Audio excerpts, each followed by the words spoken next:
तो अभी जो है आप फर्रुखाबाद कहते हैं, आपका मातृभूमि है। उत्तर प्रदेश भी हो सकता है, किसी और जिला के बारे में भी आप सोच सकते हैं, बिल्कुल पर फर्रुखाबाद के लिए ही क्यों सोचते हैं? क्योंकि वहीं से आ रहे हैं और मुझे ऐसा लगता है घर आपका साफ होगा तो ही आप समाज साफ कर पाओगे। तो सबसे पहले आप बदलाव की शुरुआत घर के अंदर होती है। तो मेरा ये उद्देश्य है कि पहले हम फर्रुखाबाद को उत्तर प्रदेश का प्रथम जिला बनाएंगे। आप कहना चाह रहे हैं कि जो पीछे जो सरकारें रही है जी। उस सरकार ने फर्रुखाबाद पे ध्यान नहीं दिया। अब बिल्कुल वर्तमान नहीं की दिया, सरकार ध्यान दे रही है। बिल्कुल मैं इस चीज़ पे एकदम बिल्कुल, आप समझ लो, आप मेरे से लाख रुपए की शर्त लगाओ, मैं लगाने को तैयार हूँ। पिछली सरकारों ने फर्रुखाबाद पे या कोई भी ज़िले पे ध्यान नहीं दिया। भाई देखिए कहना नहीं चाहिए, अच्छा नहीं लगता। अपने गांव में महोत्सव कराना और इन्वेस्टर समिट कराना, यूपी की इन्वेस्टर समिट कराना अलग चीज़ है ना जी।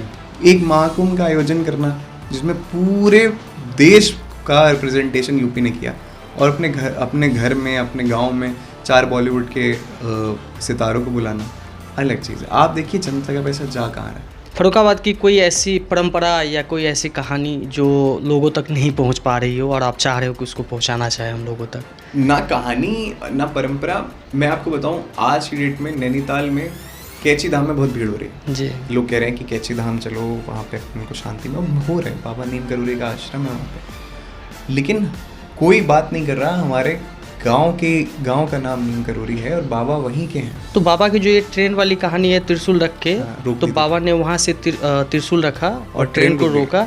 फिर उसके बाद बाबा वहाँ से यात्रा शुरू होती है, तब जाके बाबा उसके नीम काफ़ी बात, मतलब एक वो किस्सा है हाँ। कि वहाँ पे स्टेशन कैसे ट्रेन रुकती क्यों है। नीम करोली गाँव में ट्रेन रुकती क्यों है, वहाँ से निकलती छोटी सी जगह, वहाँ क्यों ट्रेन रुकेगी। तो कई भक्तों को परेशानी थी कि भाई आप यहाँ ट्रेन क्यों नहीं रुक रही। मैंने बहुत छोटे पे किस्सा सुना था, हो सकता है कुछ चीज़ें आगे पीछे हो गई। तो उन्होंने अपने त्रिशूल रखा और ट्रेन आगे नहीं बढ़ ही नहीं पाई। ऐसा लोग कहते हैं। आरएसएस को लेकर के लोगों के मन में जो परसेप्शन है, जो आता है पहला विचार कि आरएसएस सिर्फ और सिर्फ हिंदू के लिए काम करते हैं, हिंदुत्व के लिए काम करते हैं और राष्ट्र के लिए काम नहीं करती है। नमस्कार दोस्तों, आप सभी का स्वागत है हमारे चैनल द सोशल स्कोप में। मैं आप सभी का स्वागत करता हूं और आज के हमारे मेहमान हैं मिस्टर वैभव राठौर, जो फर्रुखाबाद से आते हैं। आज हम इनसे फर्रुखाबाद से इनकी यात्रा और वहाँ से उस फर्रुखाबाद के लिए क्या बदलाव चाहते हैं, उन्होंने क्या बदलाव किया है, इनकी यात्राएं कैसे रही है, इन सब सारी चीज़ों पे चर्चा करेंगे। जैसा कि हमने पहले ही बताया आप लोगों को, मैं इस पॉडकास्ट के माध्यम से बस इतना ही करना चाहता हूँ, जो इस समाज में जो अच्छे लोग जो अच्छा काम कर रहे हैं उनको आप लोगों के बीच लाऊं और आप लोगों के बीच उनके विचारों को परोसने का काम करूं, जिससे आप उनसे कुछ प्रेरणा ले करके अपने समाज के लिए अच्छा कार्य करें। स्वागत है वैभव जी आपका हमारे पॉडकास्ट द सोशल स्कोप में। नमस्कार। तो सबसे पहले हम फर्रुखाबाद से शुरुआत करेंगे। आपका बॉर्न फर्रुखाबाद और आपका मातृभूमि के है, जन्मभूमि के फर्रुखाबाद रहा है, और अभी आप कानपुर में रहते हैं बेसिकली। नहीं अभी हम आधा समय जैसे व्यापार वगैरह कानपुर में है, लेकिन रहना मेरा फर्रुखाबाद से आप ताल्लुक़ रखते हैं। फर्रुखाबाद में आपका जन्म हुआ, सब कुछ हुआ, भरण पोषण जो होता है, पालन पोषण, और वहाँ से आप ताल्लुकात। जैसा कि मैंने अभी आपके बहुत सारी चीज़ें आपके बारे में देखा हमने सोशल मीडिया के माध्यम से जहाँ तो हम पहला जो सवाल होगा हमारा कि ये फर्रुखाबाद क्या है। ये ज़िला को आप एक युवा हो करके उस फर्रुखाबाद से आते हैं और एक ज़िला के लिए इतना बड़ा कदम उठाना। अभी आप 3 ऑर्गेनाइजेशन के, आई थिंक एक का CEO हैं, एक के MD हैं और एक NGO रन करते हैं। जी। तो सबसे पहले हम आपका परिचय जानना चाहेंगे। आप अपना परिचय दें, क्योंकि अपने ज़ुबानी में नहीं इतना थोड़ा ये देखिए, मेरे साथ एक थोड़ी सी समस्या ये है कि अपने बारे में मैं खुद बात नहीं कर पाता। शायद यही वजह है कि बहुत कुछ हम लोगों ने किया जीवन में, लेकिन उन मुकामों में नहीं पहुंच पाए, क्योंकि अक्सर खुद के बारे में बात तो सही से नहीं कर पाते। लेकिन एक छोटी सी ऑर्गेनाइजेशन है, रिवैम्प इंडिया फाउंडेशन, वो रन करता हूं मैं, और मार्केटिंग एजेंसी थी पर्पल अम्ब्रेला मीडिया करके, उस पर हम काम करते हैं। जो मार्केटिंग और सोशल सेक्टर, इसका तो जो समागम है, वो इस समय मेरा करियर ऑप्शन है। बाकी हमारा एक लॉजिस्टिक्स का बिज़नेस है। कानपुर से मिर्ज़ापुर हम सामान वगैरह भेजते हैं, मतलब माल भेजते हैं, तो लॉजिस्टिक्स का एक काम है। और बस बाकी कंसल्टिंग का बिज़नेस है, कंसल्टिंग करते हैं, स्टार्टअप कंसल्टिंग करते हैं बड़े ऑर्गेनाइजेशंस में, सेशंस वगैरह स्टार्टअप पे, एंटरप्रेन्योरशिप पे, क्योंकि स्टार्टअप का थ्रू एंड थ्रू एक्सपीरियंस बहुत रहा है। क्लोथिंग ब्रांड भी था और कई कई बिजनेस वेंचर्स करे हैं। टीनेजर जो करते ही हैं आजकल, जी। कि मौका मिलता है तो अपना खुद का स्टार्टअप डालते हैं। हमारे कुछ दोस्तों ने मिलके अभी क्लोथिंग ब्रांड भी डाला, उसका क्या बोलते हैं, एक स्टूडियो डाला था, क्या बोलते हैं, डिटेलिंग का। उसके बाद हमारा इसका भी काम है, जो मर्चेंडाइज बनते हैं डेवलपर्स, गेमर्स और कोडर्स के लिए, तो हमारे दोस्तों ने वो भी स्टार्ट किया था। तो ऐसे कुछ छोटे मोटे काम हैं जो चल रहे हैं। आज के जनरेशन का जो भारत एक युवा देश है, और यहाँ पे युवा का एक अपना फोकस रहता है कि मैं अपने लाइफ में सेट हो जाऊँ, अपने जीवन में तरक्की करूँ, दुनिया से कोई मतलब नहीं रखना, अपने आप में सिमट जाना। पर आप फर्रुखाबाद से आते हैं और जी। फर्रुखाबाद के लिए सोचते हैं, जी। इसका क्या है? मतलब केवल फर्रुखाबाद ही फर्रुखाबाद, जहाँ भी मैंने देखा है आपका बस फर्रुखाबाद फर्रुखाबाद, ये क्या है? देखिए ऐसा है कि मैं आपसे सवाल पूछूंगा, जैसे आप बड़े हुए, कमाने लगे, कमाने के बाद आपने अपनी पहली सैलरी अपनी माँ को दी, ठीक है, काफ़ी वो बहुत क्लोज बात है, ये दिल के काफ़ी करीब हो गया। आपको अपनी माँ के लिए आपने किया होगा, उनको नई साड़ी दिलाई होगी, उनको बढ़िया से जगह ले गए होंगे। तो जब फर्रुखाबाद ने हमें इतना सब कुछ दिया, हमें बड़ा किया, तो ये हमारी रिस्पॉन्सिबिलिटी है कि अगर हम लाइफ में कुछ कर रहे हैं तो हम अपनी मातृभूमि के लिए कुछ करें, जहाँ हम पैदा हुए। मातृभूमि तो हमारा देश है, लेकिन जहाँ से हम आ रहे हैं, जिस जगह से हम आ रहे हैं, उसकी ब्रांडिंग, उसको आगे ले जाना, बड़ा करना, ये हमारी जिम्मेदारी, हमारा कर्तव्य है।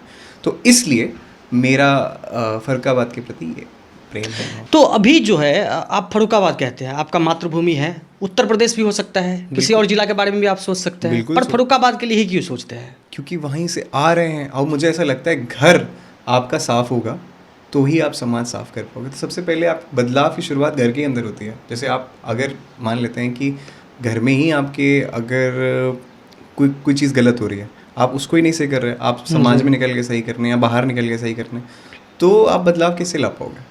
इसीलिए फर्स्ट फिक्स योर होम। तो मेरा ये उद्देश्य है कि पहले हम फर्रुखाबाद को उत्तर प्रदेश का प्रथम जिला बनाएंगे, फिर देश का प्रथम जिला बनाएंगे, उसकी सफाई की, जैसे इंदौर है आज की डेट में, वैसे जैसे फर्रुखाबाद को हम कहीं पहुंचाएंगे, फिर उसके बाद अपने आप हमारा उत्तर प्रदेश उत्तम प्रदेश बन जाएगा, उत्तम प्रदेश से देश हमारा आगे बढ़ेगा। तो सबसे पहले घर फिक्स करना। अच्छा, तो अभी तक वैभव राठौर ने फर्रुखाबाद के लिए क्या किया?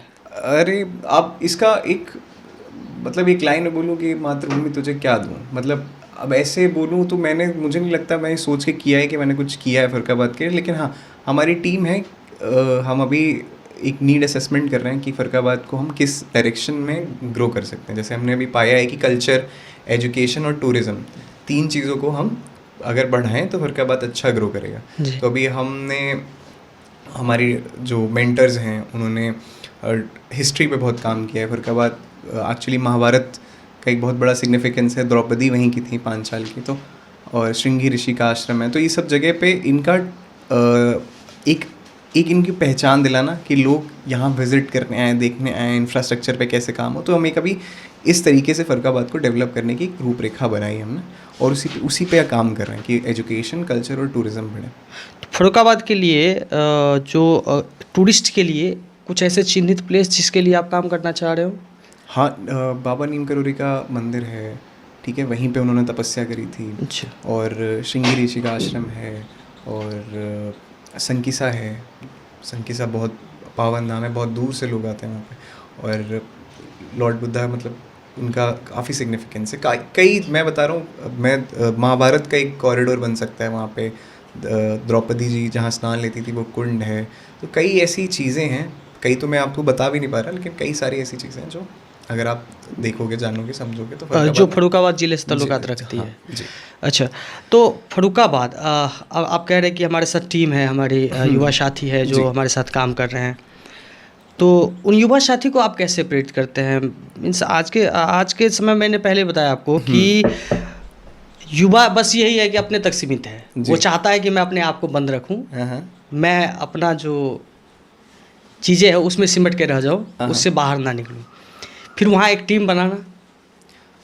दरअसल फर्रुखाबाद में तो हमारे साथ बड़े भी हैं, युवा भी हैं, और सब हैं काम कर रहे हैं।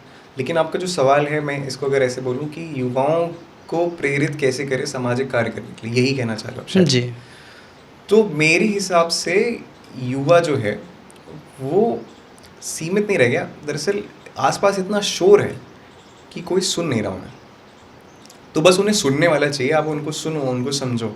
हर इंसान अपने देश के लिए, अपने घर के लिए, अपने परिवारजनों के लिए कुछ करना ही चाहता है, और बस उसको सुनो, वो किस तरह से करना चाहता है, कैसे करना चाहता है। कोई आर्ट के थ्रू करना चाहता है, कोई अपनी क्या बोलते हैं कल्चर के थ्रू करना, किसी अलग अलग तरीके से, कोई साइंस के थ्रू करना, कोई जैसे अपनी मातृभूमि अपने घर वालों के लिए करना चाहता है, बस उसको वो मौका दे दो कि डू व्हाट यू लव, फिर वो आपके साथ जुड़ जाएगा। जैसे मेरी NGO है, उसमें हमने ये कर रखा है कि आप जिस चीज़ में अच्छे हो आप वो काम करो। आपको लगता है कि आप कैमरे के पीछे अच्छे हो तो आप वीडियोस अच्छे बनाओ, आप कैमरे के सामने अच्छे हो तो कैमरे के सामने जी। करो, आप लोगों से बात अच्छी कर लेते हो तो वर्कशॉप लो। तो आपको जब लोगों को वो करने की आज़ादी देते हैं कि जो उन्हें करने में अच्छा लगता है, जैसे आपको पॉडकास्ट करना पसंद है तो आप एक रेगुलर दिनचर्या से एक समय निकाल के पॉडकास्ट के लिए एक टाइम देते हैं ना, उसमें आपका हार्ट और सोल लगा होता है। जब किसी चीज़ में आपका हार्ट और सोल लगा होता है तो वो चीज़ अपने आप अच्छी हो जाती है। और हमें बेसिकली बस इन सब चीज़ों को इकट्ठा करना है कि इंसान का हार्ट और सोल क्या चाह रहा है, और जैसे जो चाहेगा उसी डायरेक्शन में ग्रो करने लगेंगी चीज़ें। खासकर छोटे शहर में लोगों को जगाना बहुत मुश्किल होता है किसी सामाजिक कार्यों के लिए, तो उसके लिए आप कैसे बार बार, अभी बात जैसे युवाओं के लिए आपने बताया था, उसके लिए कैसे करते हैं आप, वहाँ पे कैसे लोगों को जगाते हैं फर्रुखाबाद के लिए? देखिए, आज भी राम जी की जो जर्नी है वो हमें बहुत प्रेरित करती है। जी। ठीक है, हम पूरा भारत को अगर एक धागे में पिरोना है तो राम जी का जीवन काल सबको बहुत प्रेरित करता है। ठीक है, इसीलिए सरकार भी रामायण पे बहुत काम कर रही है। तो कहानी बहुत बड़ी चीज़ होती है। उस जगह की कहानी क्या है, वहाँ के लोगों का मानसिकता क्या है, उनको चीज़ों को देने, वहाँ पे क्या टैबू हैं, वहाँ पे क्या चीज़ें प्रचलित चली आ रही हैं, कौन सी वहाँ पे क्या बोलते हैं, वहाँ पे बहुत सी जो कुछ ऐसी रीति रिवाज हैं वहाँ के अलग होते हैं। तो आप पहले जब उसको समझोगे तब वहाँ के लोग समझ में आएंगे, जब लोग समझ में आएंगे तो आप काम करने लगोगे। देखिए क्या होता है, किसी भी चीज़ को समझना आपको बहुत ज़रूरी है। बड़ी बड़ी MNCs अक्सर फेल Tier 2 Tier 3 सिटीज़ में क्यों हो रही, क्योंकि हम वहाँ का कल्चर नहीं समझ रहे, नहीं समझ रहे। तो इसलिए अगर आपको वहाँ लोकल लोगों को अब वो करना है, क्या बोलते हैं, उनको साथ लेके चलना है, तो हमें वो करना पड़ेगा, क्या बोलते हैं, उनको समझना पड़ेगा। जैसे मैंने युवाओं के लिए बोला, सुनना पड़ेगा, जगह को समझना पड़ेगा। अच्छा, वहाँ के लोगों को, हाँ, उस जगह को उस जोग्राफी को समझना पड़ेगा। देखिए बहुत सी चीज़ जोग्राफी मैटर करती है। जैसे मैं बताऊँ, आप किसी भी धर्म का मतलब ऑरिजिनेट कहाँ से हुआ, मतलब अगर मान लेते हैं कि हम नदी किनारे रहते हैं तो हमारे कई रिचुअल्स नदी के किनारे के हिसाब से हैं। ठीक है, इस्लाम रेगिस्तान में हुआ तो उनके रिचुअल्स कई ऐसे हैं कि गर्मी के हिसाब से हैं, शराब नहीं पीनी। तो आप जब जोग्राफी समझते हो किसी जगह की तो वहाँ का कल्चर समझते हो तो लोगों को समझ लेते हो। तो वहाँ की जोग्राफी समझना बहुत ज़रूरी है। फर्रुखाबाद की संस्कृति की बात करी आपने, वहाँ के पर्यटन स्थलों की बात करी, तो वहाँ के व्यंजन्स भी होंगे, कुछ चीज़ें होंगे, इसके बारे में क्या आपका, जैसे संस्कृति क्या है फर्रुखाबाद का? अगर मैं उत्तम प्रदेश और उत्तर प्रदेश और से उत्तम प्रदेश की यात्रा की बात करते हैं तो उसमें उत्तम प्रदेश में फर्रुखाबाद की क्या योगदान रहेगी? फर्रुखाबाद आज से ही नहीं, मतलब शुरुआत से ही उसने बहुत कंट्रीब्यूशन दिया है देश को। तबला घराना, आप ब्लॉक प्रिंटिंग, जरदोज़ी, हमारे यहाँ बहुत पुराना। देखिए क्या है कि महाभारत काल से एक कल्चर हमारा है, वो कल्चर कंटिन्यू हुआ, बिजनेस थ्राइव किया फर्रुखाबाद ने बहुत, अंग्रेज़ों को समय भी किया। फिर अभी कुछ समय से ब्रेन ड्रेन कह लो आपकी, सही सरकारें नहीं रहीं, सही बढ़ावा नहीं दिया गया। जैसे अभी 1 डिस्ट्रिक्ट 1 प्रोडक्ट आया, इससे जो थोड़ा बहुत इम्प्रूवमेंट हुआ, तो जब सरकारों ने ध्यान नहीं दिया, सरकारों ने अपने ज़िले इम्प्रूव करने में समय बिताया, तो अब फर्रुखाबाद को अपना हिस्सा परिवार नहीं माना। जब नहीं माना तो वो ग्रो नहीं किया। लेकिन फर्रुखाबाद ने हिस्टोरिकली बहुत कंट्रीब्यूशन दिया इंडिया की ग्रोथ में, चाहे आर्ट हो, चाहे कल्चर हो। महादेवी वर्मा जी से लेके कई लोग फर्रुखाबाद से आए। लेकिन इतने साल निगलेक्ट होने के बाद, 30-40 साल निगलेक्ट होने के बाद, वो जगह अपनी सिग्निफिकेंस खो गई उस जगह की। तो अब जैसे ये सरकार बहुत अच्छा काम कर रही है, 1 डिस्ट्रिक्ट 1 प्रोडक्ट लाए, और वहाँ के जो आर्टिशंस हैं उनको और वो दे रही हैं कि आप यहाँ पे आएँ, दोबारा कमाएं। ब्लॉक प्रिंटिंग जो ख़त्म हो रही थी, ब्लॉक प्रिंटिंग दोबारा चालू की। बट ब्लॉक प्रिंटिंग पूरी फर्रुखाबाद से सूरत चली गई, जहाँ शुरू हुई वहाँ से चीज़ बाहर चली गई। तो अगर आप किसी चीज़ पे ध्यान दोगे, जैसे पेड़ हैं, उन पे ध्यान दोगे, पानी डालोगे तो बढ़ेगा, पानी नहीं डालोगे तो सूख जाएगा।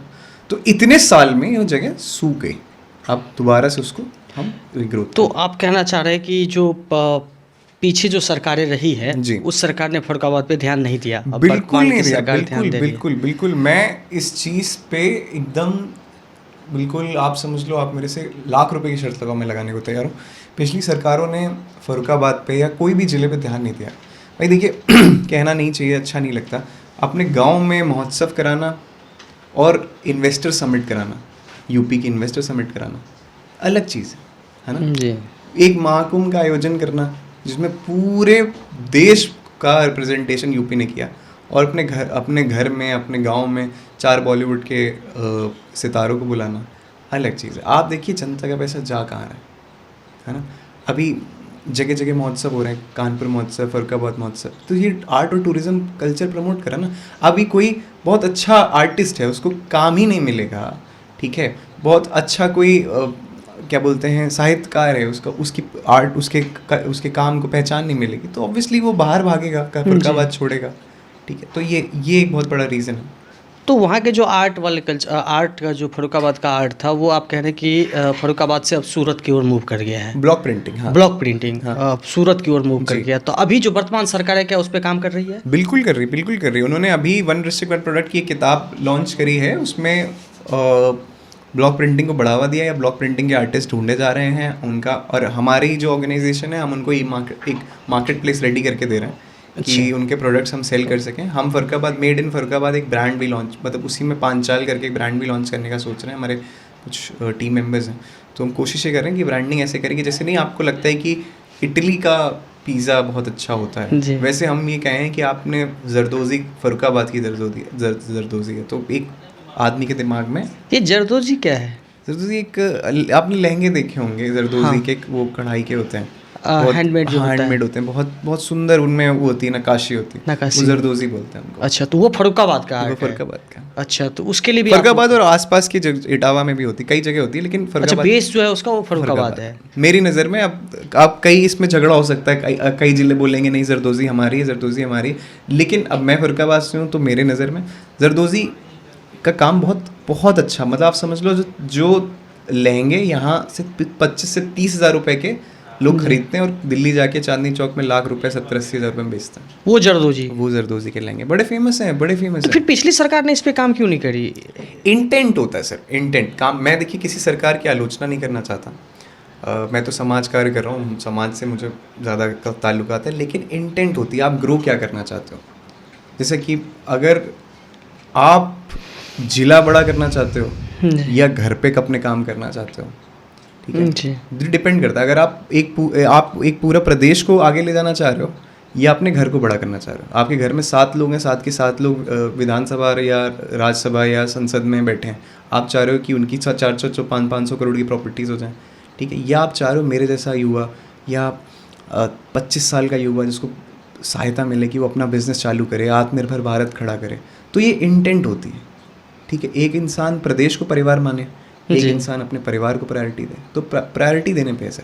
तो जरदोजी के लिए ये सरकार काम कर रही है, तो इसमें अभी कितना क्या प्रोग्रेस है, इसमें कुछ प्रोग्रेस आपको दिख रहा है जो लग रहा है? जी, अभी हमने सबसे पहले क्या किया, जो आर्टिशियंस हैं उनको आइडेंटिफाई किया कि वो कहाँ पे हैं, क्या कैसे क्या है कि उन पे स्ट्रॉन्ग होल्ड है। जो दिल्ली, भाई पैसा आजकल बहुत चीज़ें ख़राब कर देता है, तो उन्होंने छोटे छोटे लोगों से काम करा के फिर अपना ब्रांड बना के वहाँ बेचना चालू कर दिया, बड़े शहरों में एक्सपोर्ट करना चालू किया। तो हम चाह रहे हैं जो छोटे लोग, छोटे आर्टिस्ट हैं, ये खुद बना के डायरेक्ट बेचें, तो इनके लिए एक मार्केट प्लेस रेडी कर रहे हैं हम लोग। सरकार ने भी मार्केट प्लेस रेडी किया है, बाकी हम भी कोशिश कर रहे हैं कि अपने स्तर से एक कुछ स्वयं सहायता समूह बना के इनके कला को आगे ले जाएं। अभी वर्तमान में जो फर्रुखाबाद की स्थिति है, जो पहले की सरकार है और वर्तमान की सरकारें हैं, तो अभी वर्तमान में क्या सबसे बड़ा बदलाव चाहते हैं वहाँ पे आप, जो आपकी नज़रों में हो, जो सरकार को जल्द से जल्द करनी चाहिए? जैसे आपने जरदोजी की बात करी, कुछ ऐसी चीज़ें भी होगी वहाँ पे जो फर्रुखाबाद से ताल्लुकात रखती होगी, उसको सरकार बढ़ा सकती है, बढ़ावा दे सकती है, पर सरकार ने उसको नहीं दिया अभी तक। नहीं दिया तो है। इंफ्रास्ट्रक्चर फर्रुखाबाद का बहुत वीक है, मेरे समझ में इंफ्रास्ट्रक्चर अच्छा होना चाहिए, जो कि हो रहा है। मोहम्मदाबाद जगह है मेरे घर से होगी 3 से 3.5-4 किलोमीटर, वहाँ पे एयरपोर्ट आ रहा है। अच्छा। और ग्रीनफील्ड एक्सप्रेसवे बन रहा है, गंगा एक्सप्रेसवे से आगरा एक्सप्रेसवे को जोड़ता हुआ, सॉरी हाँ, दिल्ली कानपुर गाजियाबाद एक्सप्रेसवे को जोड़ता हुआ एक ग्रीनफील्ड एक्सप्रेसवे बन रहा है। तो इंफ्रास्ट्रक्चर पे काम अब होने लगा है, जो कि सरकार को ध्यान देना चाहिए था, पिछले टर्म में देना चाहिए था। क्रिटिसाइज़ नहीं कर रहा हूँ मैं उनको, अच्छा। लेकिन ये ज़रूर होना चाहिए। बाकी प्रायोरिटी है कि टूरिज़्म से भाई बहुत पैसा आता है, मेरा मानना है। किसी भी जगह का टूरिज़्म अगर बढ़िया है तो बहुत पैसा आप कमा सकते हो। और फर्रुखाबाद एक ऐसी जगह है जहाँ पे टूरिज़्म का बहुत स्कोप है। आप महाभारत को ब्रांड कर सकते हो मेरे समझ में। फर्रुखाबाद लोग, क्योंकि आप देखो ना, आप अपनी रूट्स की तरफ दोबारा जा रहे हैं, कल्चर की तरफ दोबारा जा रहे हैं। तो जब लोग कल्चर की तरफ जा रहे हैं तो उनको कल्चर कहाँ से ओरिजिनेट हुआ, आप दिखाइए, उन्हें बताइए यहाँ द्रौपदी स्नान करती थी, आप उनको बताइए कि यहाँ पे ये होता है, आप उनको वहाँ तक पहुँचाइए ना, लोगों को लेके जाइए। तो एक कॉरिडोर महाभारत का ज़रूर बनना चाहिए, मेरा ये सुझाव है। बाकी सरकार डेफिनेटली काम कर रही है, मैं इसमें तो कोई शक ही नहीं कि काम नहीं करी। 3 एक्सप्रेसवे पास हो गए आसपास से। तो अच्छा, फर्रुखाबाद की कोई ऐसी परंपरा या कोई ऐसी कहानी जो लोगों तक नहीं पहुंच पा रही हो और आप चाह रहे हो कि उसको पहुंचाना चाहे हम लोगों तक? ना कहानी ना परंपरा, मैं आपको बताऊं, आज की डेट में नैनीताल में कैची धाम में बहुत भीड़ हो रही है जी। लोग कह रहे हैं कि कैची धाम चलो, वहाँ पे उनको शांति में हो रहे हैं। बाबा नीम करोरी का आश्रम है वहाँ पे, लेकिन कोई बात नहीं कर रहा। हमारे गांव का नाम नीम करोरी है और बाबा वहीं के हैं। बाबा ने वहीं साधना करी, उसी जगह पे तपस्या करी, फिर वो अपना उन्होंने स्थान वहाँ कैची धाम में आश्रम बनाया। शुरुआत तो वहीं करी। तो वो जगह, वो ज़मीन इतनी पावन है कि जहाँ पे उनको सिद्धि प्राप्त हुई, जहाँ पे उन्हें सिद्धि प्राप्त हुई, हम उस जगह को क्यों नहीं अच्छे से ब्रांड करें। तो मेरा फोकस यही है कि हम दुनिया को ये तो बता सकें कि आप बाबा को समझ रहे हो, बाबा से जुड़ रहे हो, अच्छी बात है। मैंने भी बहुत से चेंजेस आए जब से मैं उनकी पूजा करने लगा। तो लेकिन जहाँ उनका ऑरिजिन हुआ उनका, जहाँ पे उन्होंने खेसकों की सिद्धि प्राप्त करी, आप उस जगह तो आओ, उस जगह को तो जानो, उनकी कहानी तो सुनो कि कैसे एक त्रिशूल रख दिया उन्होंने, ट्रेन आगे नहीं बढ़ी। अच्छा। हाँ, तो आप जब देखो, उन लोगों से पूछिए जिन्होंने देखा है, उनके एक्सपीरियंस जानिए। कई ऐसे लोग थे जो उन्होंने देखा था, उन्हें अब तो खैर नहीं है, तो उनके किस्से चले होंगे। तो उनको समझने के लिए, अभी क्या है, आप सिर्फ आश्रम जा रहे हो, लौट रहे हो। उनकी महिमा जब जानने के लिए आपको जानना पड़ेगा, उनकी जर्नी को समझना पड़ेगा। तो उनकी जर्नी अगर जाननी है तो आपको फर्रुखाबाद आना ही पड़ेगा। तो मेरा ये कहना है कि ये किस्सा लोगों तक पहुंचना बहुत ज़रूरी है। अच्छा, तो बाबा नीम करोली जो थे, इनका नाम नीम करोली ऐसे कुछ है। नीम करोरी बाबा। नीम, लेकिन जो हम वहाँ पे देखते हैं, जब हम भी आश्रम गए हैं तो वहाँ पे आश्रम पे लिखा है नीम करोली, जगह का नाम है, वो जगह का नाम है, लेकिन बाबा जो है नीम करोली, तो वो फर्रुखाबाद से थे। बिल्कुल बिल्कुल, मोहम्मदाबाद से थोड़ा पहले 3-3.5 किलोमीटर गाँव है वहीं के। अच्छा। तो इस हिसाब से नीम करोरी बाबा ने सिद्धि वहीं प्राप्त करी, वहीं तपस्या करी, वहीं तप किया। फिर वो उनकी जर्नी थी वहाँ से नैनीताल जाना, कैची धाम पहुँचना। तो ये तो बाबा की जो ये ट्रेन वाली कहानी है, त्रिशूल रख के, हाँ, रोक तो दी थी। बाबा ने वहाँ से त्रिशूल रखा और ट्रेन को रुक गई। रोका। हाँ। फिर उसके बाद बाबा वहाँ से यात्रा शुरू होती है, तब नहीं, जाके बाबा उसके काफ़ी बाद, मतलब एक वो किस्सा है हाँ। कि वहाँ पे स्टेशन कैसे ट्रेन रुकती क्यों है, नीम करोरी गाँव में ट्रेन रुकती क्यों है, वहाँ से निकलती, छोटी सी जगह, वहाँ क्यों ट्रेन रुकेगी। तो कई भक्तों को परेशानी थी कि भाई आप यहाँ ट्रेन क्यों नहीं रुक रही। मैंने बहुत छोटे पे किस्सा सुना था, हो सकता है कुछ चीज़ें आगे पीछे हो गया। तो उन्होंने अपने त्रिशूल रखा और ट्रेन आगे नहीं बढ़ ही नहीं पाई, ऐसा लोग कहते हैं। तो ये वजह से अब वहाँ ट्रेनें रुकने लगी, लोग आने लगे। तो ऐसी उनकी महिमा थी वहाँ पे। आपने तो चमत्कार किस्से उनके सुने होंगे, क्या बोलते हैं, कैची धाम के, कि उन्होंने वो क्या बोलते हैं, सारे नशे की कई सारी गोली खा ली थी और उनको कुछ नहीं हुआ था। ऐसे कई उनके किस्से सुने होंगे आपने। कुछ किस्से वहाँ के भी हम जाते हैं, लोग जाए वहाँ, जाने लोगों से सुने कि बाबा कैसे थे, समझे। तो ये आप चाह रहे हो कि फर्रुखाबाद की ये चीज़ दुनिया के सामने आनी चाहिए, कहानी आनी चाहिए जो नहीं आई। आपके लिए सेवा का असली मतलब क्या है? सेवा का मतलब, इसी में अगर बोलें तो जिसमें मतलब नहीं वही सेवा है। सेवा मतलब, आप बहुत पहले संघ की शाखा में गीत था हमारा, देश हमें देता है सब कुछ, हम भी कुछ देना सीखें। देश हमें देता है सब कुछ, हम भी कुछ देना सीखें।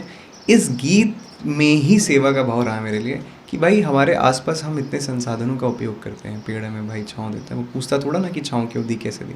तो जिस चीज़ में कोई मतलब नहीं है और जो हम निस्वार्थ भाव से कर रहे हैं, क्योंकि हम इस धरती में ऊपर वाले ने हमें भेजा है और ये हमारा कर्तव्य है कि हमें इस धरती के लिए कुछ करना है, ठीक है। तो गिविंग मेरे लिए वही सेवा है, वही सेवा भाव है, वही सब, अगर आप एक शब्द में बोलें तो।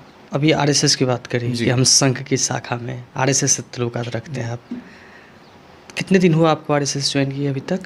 मुझे लग रहा है जब मैं 13-14 साल का था तब मैं शाखा पहली बार गया था। अच्छा। और 10 साल लगभग प्रतिदिन शाखा गया। उसके बाद जिम्मेदारी आगे पीछे हुई, विद्यार्थी परिषद में भी जुड़ा रहा, विश्व हिंदू परिषद में भी रहा, तो जिम्मेदारियां बटी। लेकिन शुरुआत मेरी ग्रोथ की संघ की शाखा से हुई, वहीं सब सीखा है मैंने। अगर बोलें आपको, शुरुआत जिम्मेदारी की भी वहीं से थी। सबसे पहले ध्वज रखने की एक जिम्मेदारी मिलती है, जिस ध्वज प्रमुख बोलते हैं उसको, तो पहली जिम्मेदारी भी वहीं मिली। हम ध्वज को साफ करके प्रेस करके रखना होता था किसी कार्यक्रम में, ध्वज प्रमुख लाता था। फिर प्रार्थना प्रमुख जो प्रार्थना सुनाता हो, तो वैसे प्रार्थना प्रमुख बने हम। प्रार्थना बोलते बोलते हिचक खत्म हुई। फिर गढ़ शिक्षक बने। गढ़ शिक्षक में ये होता था कि आप खेल कराने होते थे, तो हमारी शाखा पे 30-40 लोग आते थे, उनको खेल कराना। फिर मुख्य शिक्षक, पूरी शाखा की इसकी जिम्मेदारी होती है। आप बोल लो कि CEO किसी ऑर्गेनाइजेशन का, तो एक छोटा सा एक मैनेजमेंट। RSS आपको मैनेजमेंट सिखाता है। अगर आप उसको डीप डाउन स्टडी करो, छोटे बच्चे को मैनेजमेंट कैसे सिखाएं, तो आप मुख्य शिक्षक हो, आपको ये देखना है कितना समय कहाँ लग रहा है, नहीं लग रहा। फिर एक शाखा कार्य होता है, क्योंकि हर चरण बर चरण चीज़ें हैं। कोई खेल कराने वाला है, कोई, तो किसी एक इंसान के हाथ में पूरी पावर नहीं हो, तो चेक एंड बैलेंस के लिए एक शाखा कार्य रखा जाता है। तो ऐसा मैंने RSS से सीखा, ऐसा मैं संघ की शाखा से जुड़ा रहा। शाखा से, अब तो लोग संघ से जुड़ रहे हैं, मैं शाखा से जुड़ा।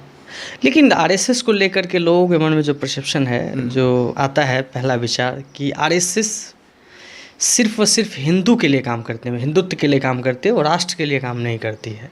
बिल्कुल गलत बात है। इस पे मैंने इसके लिए बहुत एक्सपेरिमेंट करे। मैं अपने कुछ दूसरे धर्मों के मित्रों को भी लाया अपनी शाखा में, उनको खेल कराने के लिए। हमारी शाखा, देखिए, गुरुजी ने ऐसे डिफाइन करी। हमारा डॉक्टर साहब ने बोला था, हमारा काम है व्यक्ति निर्माण, व्यक्तित्व निर्माण, कैरेक्टर डेवलपमेंट पे काम। RSS कैरेक्टर डेवलपमेंट पे काम करता है। RSS कहता है अगर आदमी का व्यक्ति निर्माण कर दिया आपने, तो समाज अपने आप बन जाएगा। समाज अच्छा होगा, अच्छे लोग होंगे, तो राष्ट्र अच्छा हो जाएगा। आज हमारे स्वयंसेवक अनेकों पद पे बैठे हैं। क्यों? क्योंकि उनका, मैं बताया ना आपको, एक पूरा एक मैनेजमेंट सिखाया जाता है आपको। आप शाखा आ रहे हो, लोगों के साथ बात कैसे करनी है, खेलना कैसे है, टीम वर्क कैसे है, खेल इसी हिसाब से डिज़ाइन करे जाते हैं। आप उन खेलों को देखो, तो राष्ट्रभक्ति सिखाते हैं। राष्ट्रभक्ति किसी धर्म की ठेकेदार थोड़ा ना। राष्ट्रभक्ति तो इंडिविजुअल आपके अंदर आती है ना। आप अपने देश, मातृभूमि से प्यार कर सकते हो, उसके लिए आप हिंदू भी हो सकते हो, मुसलमान भी हो सकते हो, जैन भी हो सकते हो, ठीक है जी, कोई भी धर्म से हो सकता है। लेकिन RSS से ताल्लुकात रखने वाले लोग राजनीति में जब आते हैं, उसी पे ये उन्हीं के लिए ये बात आती है कि ये RSS वाले हैं और RSS से थे और अभी ये राजनीति करते हैं और ये सिर्फ हिंदू की बात करते हैं, हिंदुत्व की बात करते हैं। मैं आपसे एक सवाल पूछूंगा। जैसे मान लेते हैं कि हमारे प्रधानमंत्री प्रचारक थे पहले जी, उन्होंने विजन देखा कि हर इंसान के पास घर होना चाहिए। अब मुझे बताइए, प्रधानमंत्री हिंदू आवास योजना लॉन्च करी उन्होंने? जी नहीं लॉन्च करी ना। कोई मुझे आप बता दीजिए ऐसे पद पे बैठा है इंसान जिसने अपने पद का दुरुपयोग करके किसी एक धर्म विशेष को फायदा पहुंचाया हो। राम मंदिर के लिए लोग कहते हैं तो कोर्ट का डिसीजन है भाई, ऐसा तो नहीं अध्यादेश लाके बनवा दिया। हमारी शाखा में आदमी को देशभक्ति सिखाई जाती है।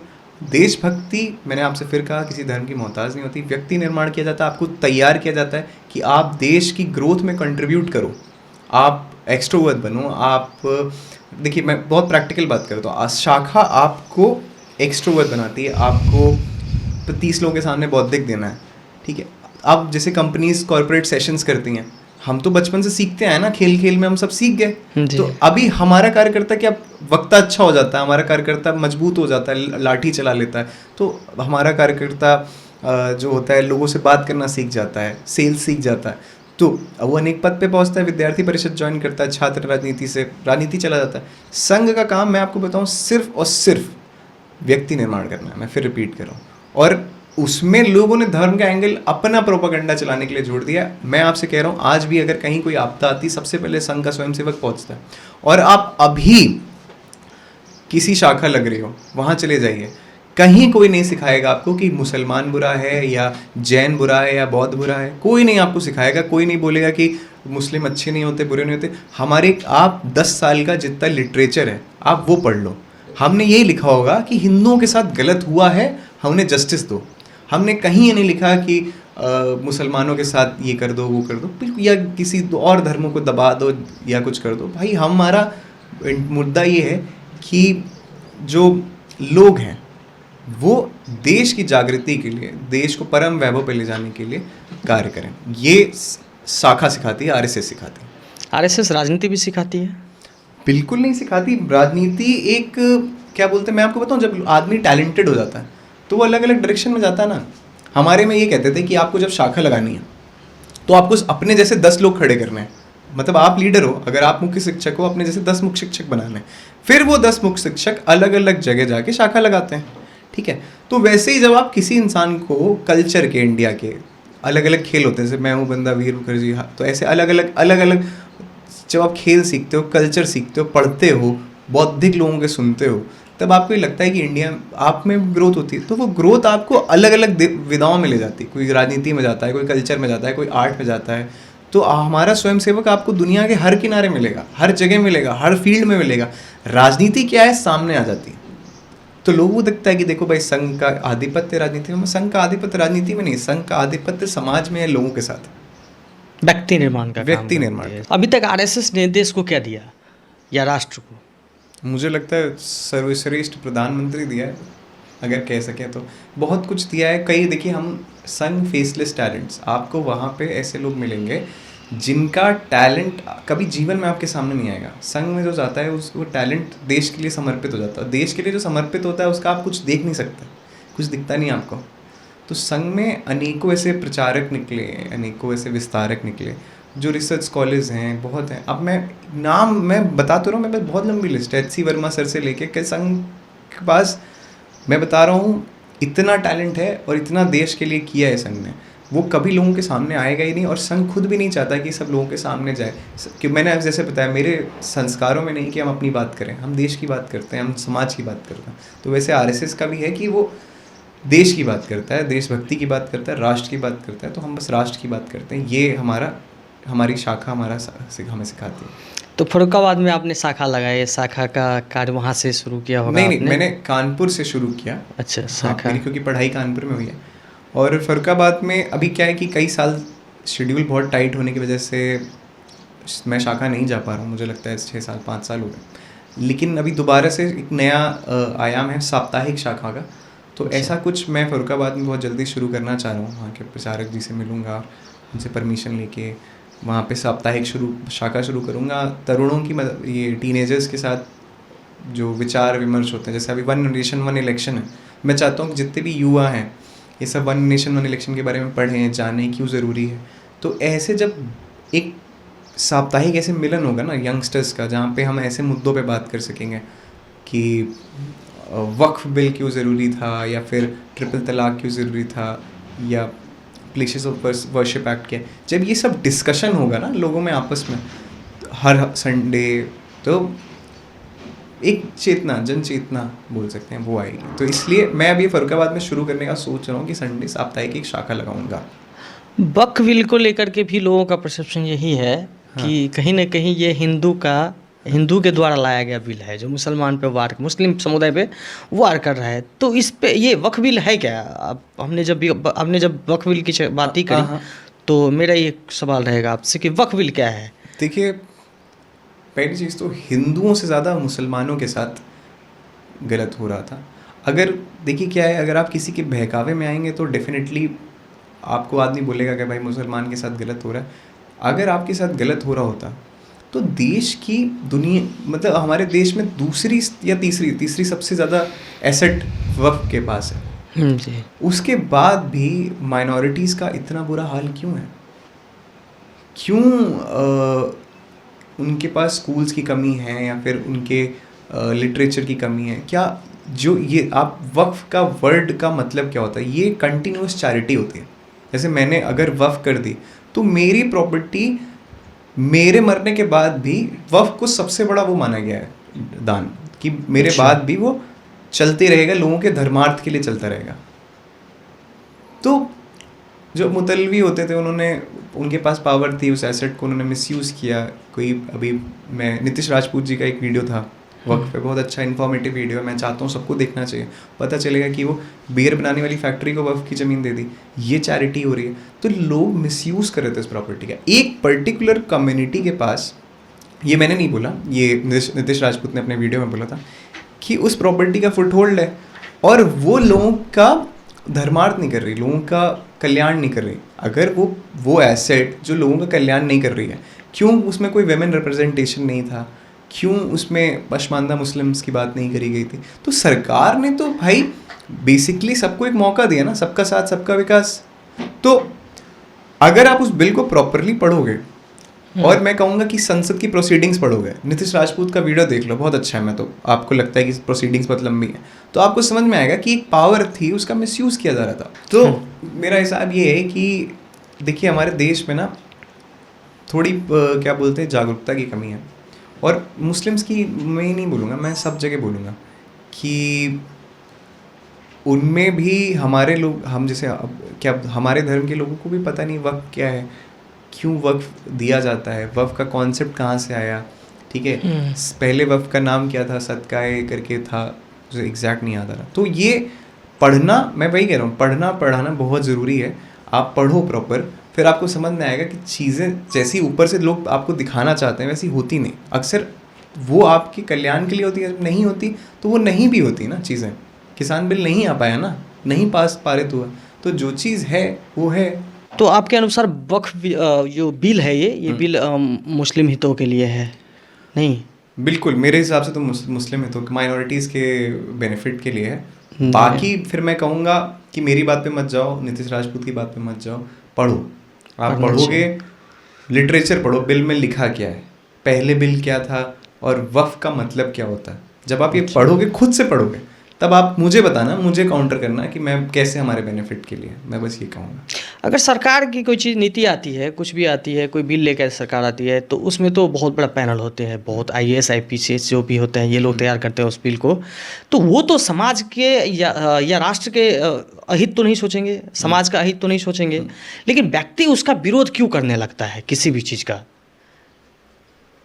देखिए ऐसा होता है कि तवा है, इस पे लोग रोटी सेक रहे हैं, जो जिसकी बढ़िया सीख जाती है वो अपनी रोटी खाता है। तो लोगों को बरगलाना, उनको हेट फैलाना कह सको आप, बहुत इजी है उनको बताना कि भाई ये हो रहा है, गलत हो रहा है, बल्कि उनमें उनका हिडन एजेंडा होगा। अब राणा सांगा जी को गद्दार बोलना, आपको क्या लगता है कि ये एजेंडा था उनका? जी नहीं। कि चाहते थे कि उनको गद्दार बोलेंगे तो हमें एक स्पेसिफिक वोट मिलेगा। तो हर चीज़ जो भी हो रही है, या कोई भी आदमी आपके पक्ष में अगर आवाज़ उठा रहा है तो क्यों उठा रहा है, उसका क्या फ़ायदा है? बात करेंगे कि देश में बहुत गरीबी है, खुद प्राइवेट चॉपर से आएंगे वही बोलने, तो ये बात अलग है। और मेरा मानना ये है कि भाई राजनीति में ना, आपने बोला ना पैनल में IAS PCS बैठते हैं, मैं मानता हूँ IAS PCS को इतना समाज का ज्ञान नहीं होता है इनिशियली जितना नेता को होता है। भाई नेता तो लोगों के बीच से आता है, लोग जो डे टू डे समस्याओं जिसके बीतती है, ठीक है, वही तो नेता बनता है। क्यों प्रधानमंत्री तो चाय बेचते थे ना हमारे, उनको पता है ना प्लेटफॉर्म में कैसे लोग आते हैं, क्या समस्या होती है। मैं एक सरकारी ऑफिस में जाऊं, पहले बैंक अकाउंट खुलवाना एक बहुत बड़ी बात थी। सरकारी ऑफिस में मैं जाऊं, काम कराऊं, तो मुझे पता है ना कौन सा बाबू कितने रुपए, मतलब कितना क्या मेरे से ले रहा है और तब काम कर रहा है मेरा। ये समस्या तो मुझे पता होगी। जो किसी बड़े परिवार में पहले ही पैदा हुआ हो, राजनीतिक परिवार में, जिसकी कोई फाइल कहीं रुकी नहीं हो, जिसका कोई काम कहीं फंसा ना हो, वो इंसान राजनीति कैसे कर पाएगा, वो देश कैसे सुधार पाएगा? आप मुझे बताओ। समाज से आया वो नहीं सुधारेगा। तो लोगों को बरगलाना बहुत आसान हो जाता है जब आप में क्या बोलते हैं कि साउंड, लोग पढ़ते नहीं, मैंने बताया ना आपको, लोग पढ़ते नहीं, लोग किसी चीज़ की डीप स्टडी करेंगे नहीं। आप उनको जो बोल दोगे वो समझ लेंगे। उन्होंने बोल दिया कि वक्फ बिल जो है वो मुस्लिम्स के लिए अच्छा नहीं है, किसान बिल किसानों के लिए अच्छा नहीं है, हमने बिलीव कर लिया।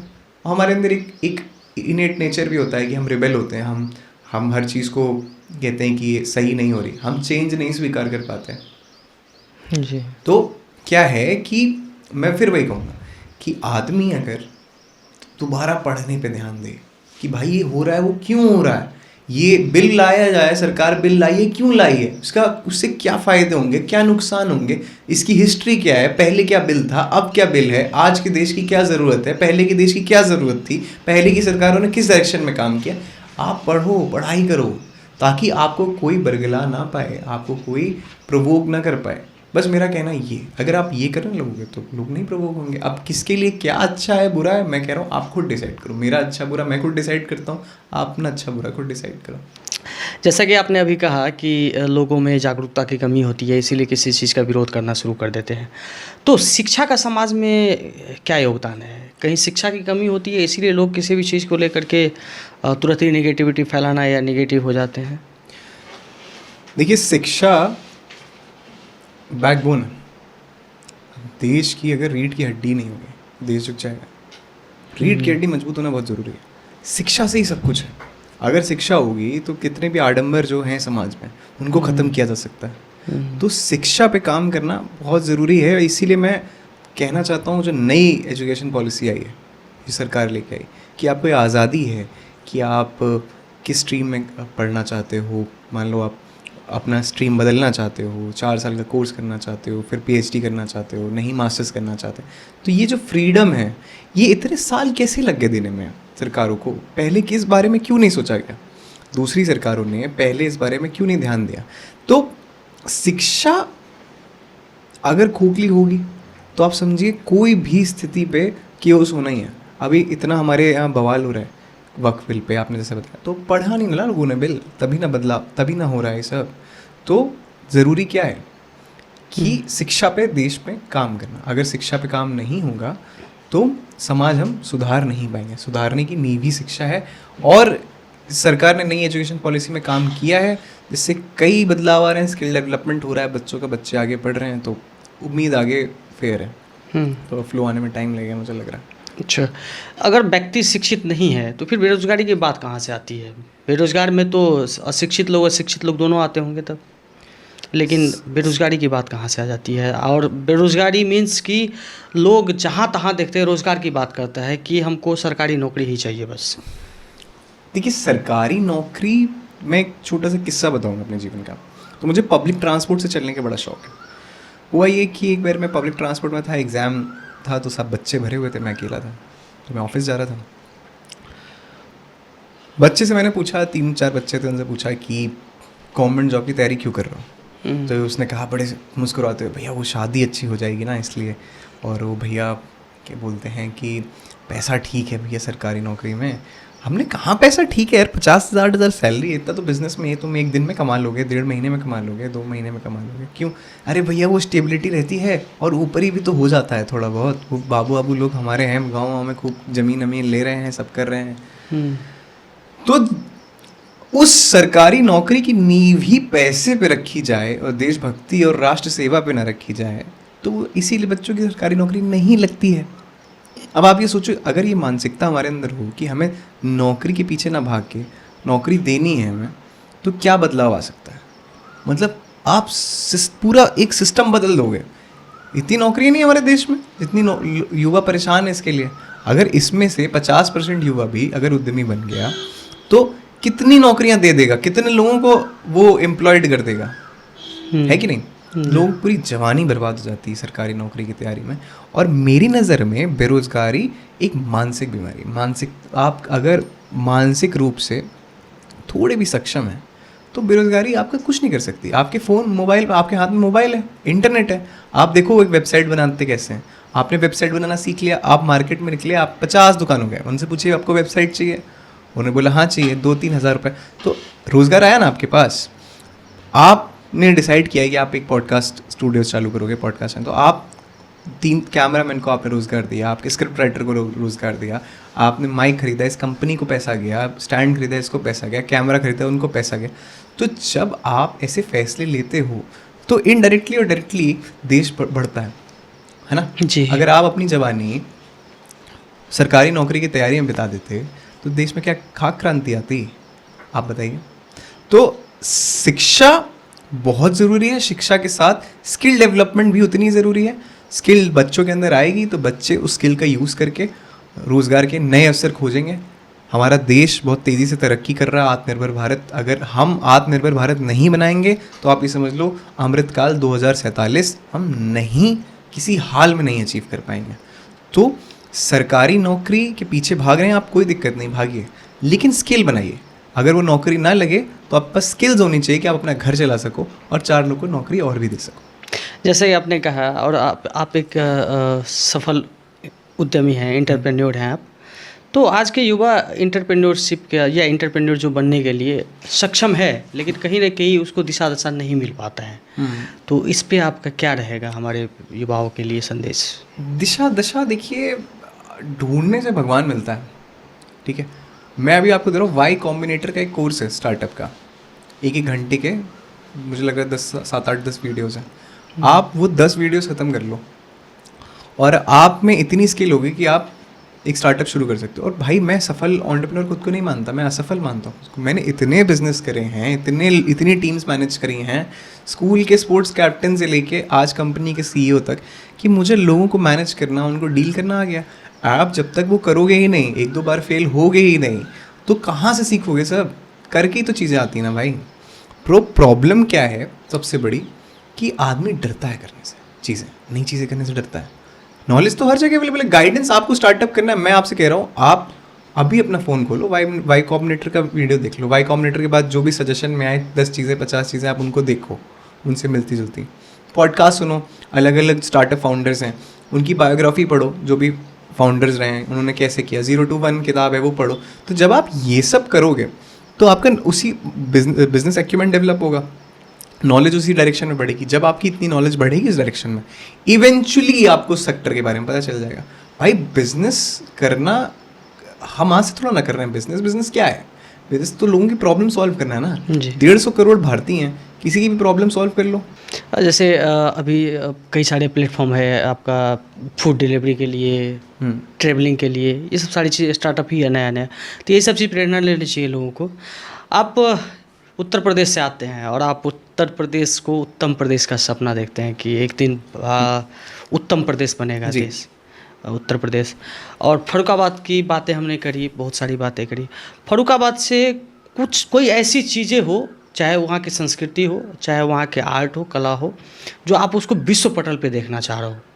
मैं चाहता हूँ कि जो महाभारत का सिग्निफिकेंस है हमारा, वो मैं चाहता हूँ कि दुनिया तक पहुँचना चाहिए। पांचाल, मैं तो नाम भी बदलने के पक्ष में हूँ।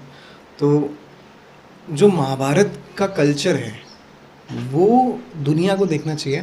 दूसरा, वहाँ का जो आर्ट है, मतलब आर्ट में बोल रहा हूँ, सॉरी, वहाँ की जो नक्काशी है, ब्लॉक प्रिंटिंग है, ये सब दुनिया के पटल पे जाए, विश्व पटल पे जाए, तो मुझे बहुत खुशी होगी। उसी डायरेक्शन में काम करूँगा। और ये सब तो काफ़ी बड़ी बातें हैं, काफ़ी बड़ी बात है।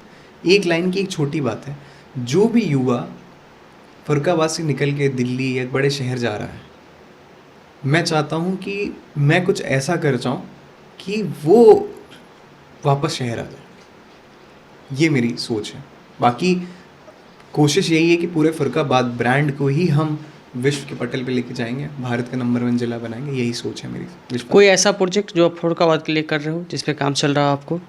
एक प्रोजेक्ट है फर्रुखाबाद पुनरुत्थान करके, जिसमें हम एक कॉम्प्रिहेंसिव हमने प्लान बनाया है, जिसमें हम टूरिज़्म पे भी, एजुकेशन पे भी, स्किल डेवलपमेंट पे भी, और हर इंफ्रास्ट्रक्चर पे भी, अवेयरनेस पे भी, सब पे काम कर रहे हैं।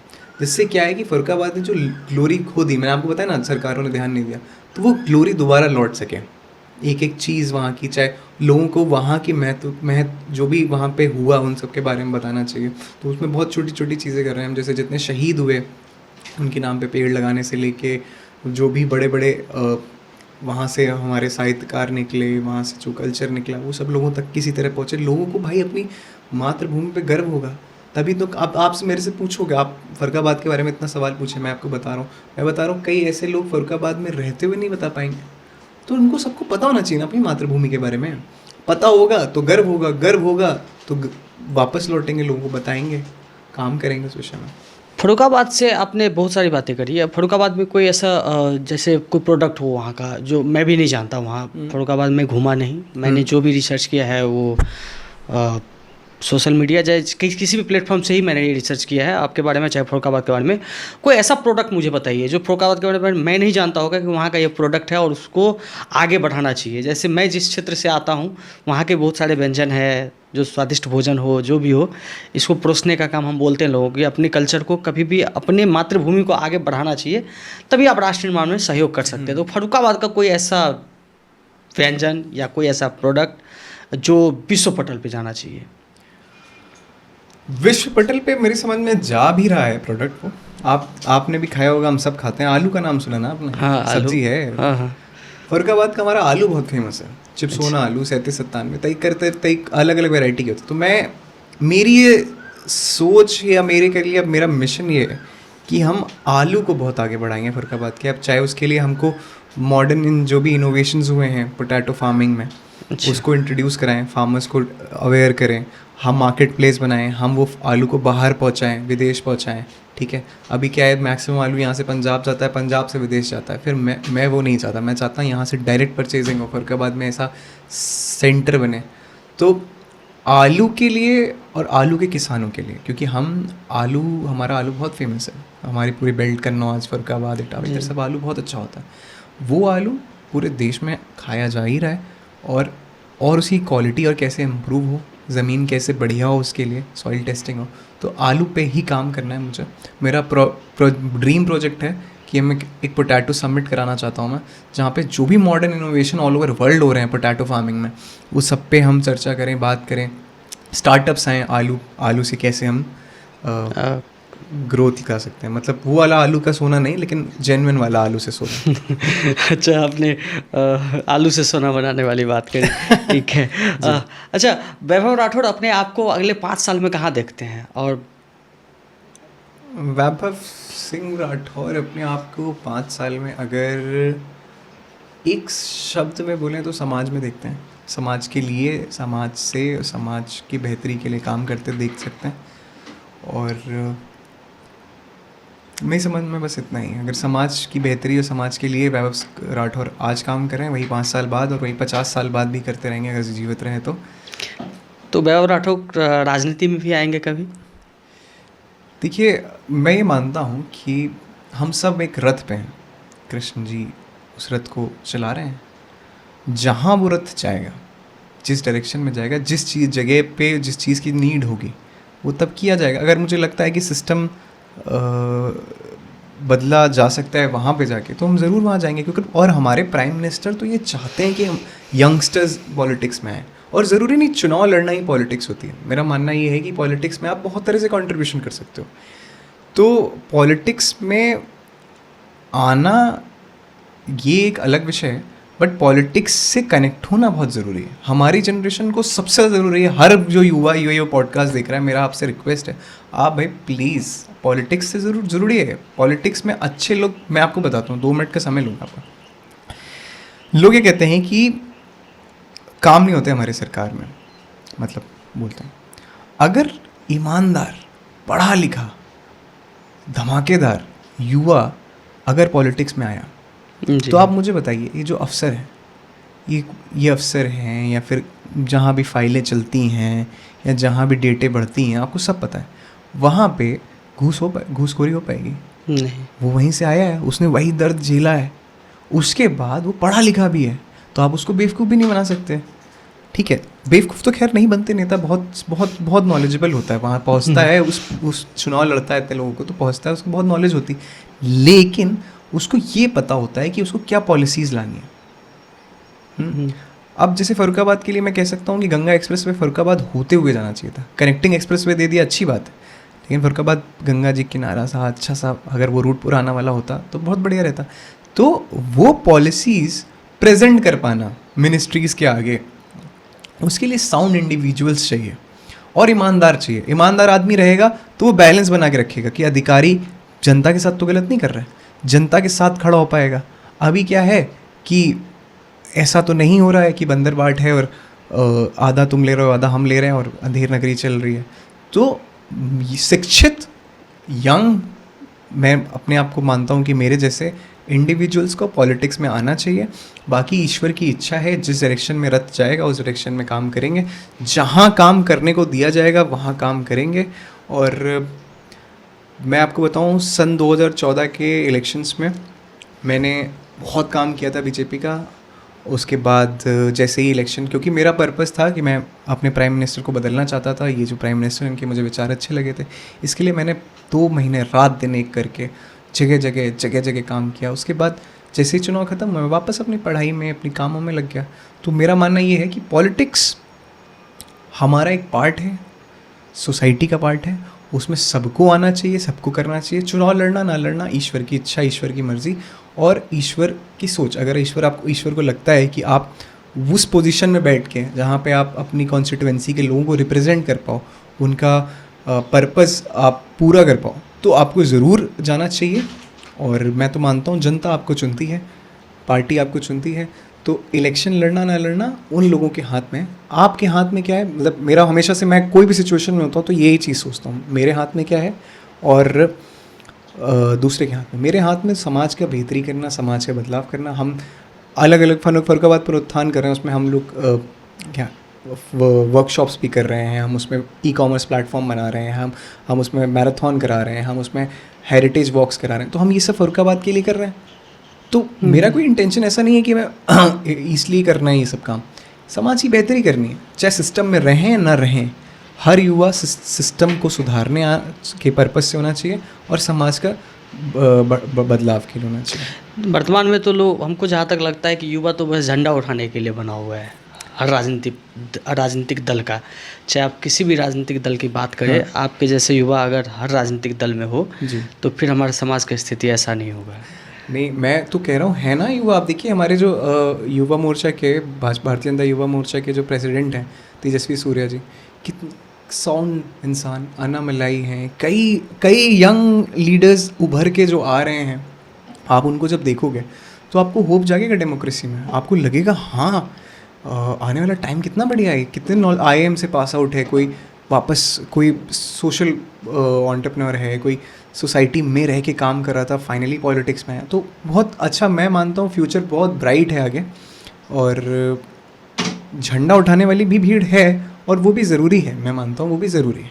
वो भी देखिए क्या है, not everyone can be a leader, but are जैसा कि संघ में RSS में मैं सीखा हूँ, हमारा उद्देश्य होना चाहिए कि हमें अपने जैसे 10 लोग खड़े करना। तो वो झंडा उठाने वाले पेन उठाएं, वो झंडा उठाने वाले हल उठाएं, वो झंडा उठाने वाले लैपटॉप उठाएं, ये जिम्मेदारी भी हमारी है। तो वो झंडा उठाने से लैपटॉप उठाने तक का सफ़र हमें उन्हें दिशा और दशा देनी है उसके लिए। अच्छा, इतनी सारी बातें करी हमने, अब थोड़ा सा हम चलते राजनीतिक बातें पे। अभी राजनीति की चर्चा करें, हाँ। अब कुछ हम शॉर्ट क्वेश्चन आपसे सवाल रहेगा हमारा। जैसे 2 नाम बताएंगे हम आपको, उसमें से एक चूज करना है। उत्तर प्रदेश के लिए सबसे अच्छा मुख्यमंत्री योगी आदित्यनाथ या अखिलेश यादव? योगी आदित्यनाथ जी। मायावती और अखिलेश का कार्यकाल, दोनों में से कौन सा कार्यकाल आपको अच्छा लगा? मायावती जी का। Very good. प्रधानमंत्री की बात कही आपने कि आपने 2 महीने मेहनत करे माननीय प्रधानमंत्री 2014 में जी। मोदी जी के लिए जी।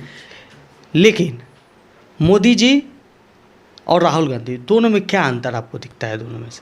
मैं देखिए, दोनों एक अलग परिवेश से आते हैं।